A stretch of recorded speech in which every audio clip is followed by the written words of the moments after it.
કે આમને આમ ચૈતરભાઈની પાછળ લોકો જોડાતા જાય તો ભાજપ વાળાની શું હાલત થાય, એટલે ડરીને ચૈતર વસાવાને જેલમાં પુરાવાનું કામ કર્યું છે.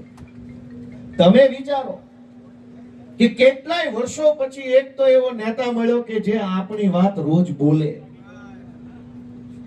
એની પાર્ટીની વાતો કરનારા નેતા તો જથ્થાબંધ છે. રોજ જાગી મોદી મોદી દાંતણ કર્યા વગર ચોંટે છે. પોતાનું જ મન કી બાત ને ધન કી બાત ને ધન કી બાત ને આવું બધું ઠોક ઠોક કરે.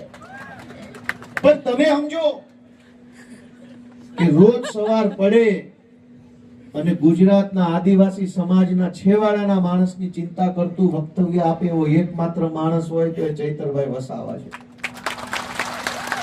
પાર્ટીનું કામ તો એ કરે છે, હું કરું છું, અમે બધાય કરીએ. પાર્ટીનું કામ તો કરવાનું જ, પણ સમાજનું કામ એ જ તો પાર્ટીનું કામ છે. માત્ર પાર્ટીનું કામ નહીં, જનતાનું કામ, માણસનું કામ, લોકોનું કામ, એ જ તો પાર્ટીનું કામ.